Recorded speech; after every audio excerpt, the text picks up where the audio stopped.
What action do you want to come from this summit?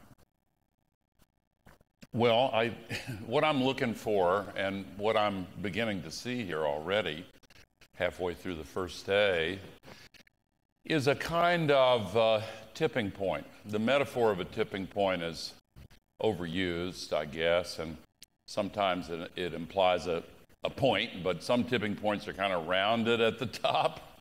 And I think that we're in that kind of tipping point right now. The commitments announced on stage this morning by leaders from government, NGOs, private companies, all have the same basic theme, and that is we are seeing a recognition that the integration of ESG factors or sustainability factors is good for business.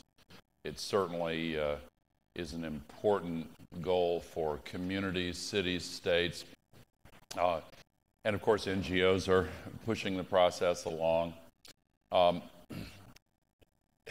This climate crisis is an existential threat, right. A global emergency. All these phrases sometimes put people off because it's just human nature to say, well, nothing could be that dangerous and calm down. But, you know, it really is a threat to our civilization. And the growing recognition on the part of business, for example, that helping to clean up the environment, helping to stabilize the climate, and helping to meet the Sustainable Development Goals is not inconsistent with business. It's actually congruent with seizing greater opportunities in the marketplace. At Generation Investment Management, we believe that the world is in the early stages of a sustainability revolution that has the magnitude of the Industrial Revolution, but the speed of the digital revolution.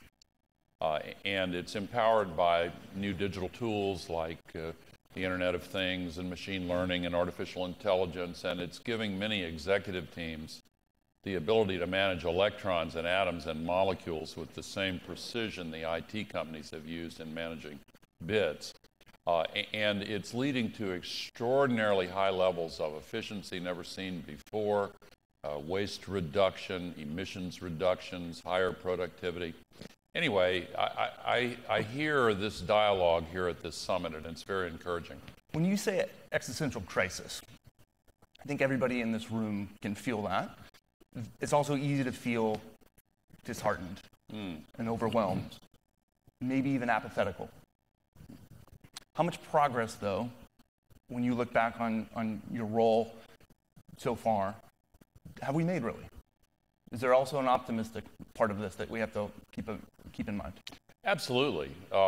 It's easy to fall victim to discouragement and even despair. Some people go straight from denial to despair without pausing on the intermediate step of actually addressing and solving the problem. But most are now opening their eyes and minds to the enormous opportunities that are present. The sustainability revolution is the largest investing opportunity and the largest set of business opportunities in all of history.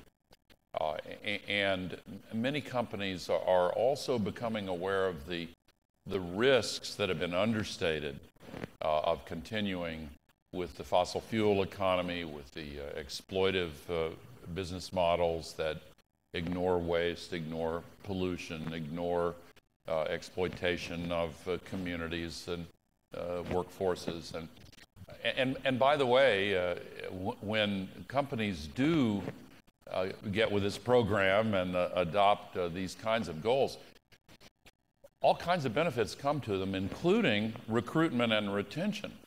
The brightest and best young women and men want to work for companies that give them a good income, but also give them an opportunity to say to their family and friends that they're part of something larger than just making money. They're helping to make the world a better place.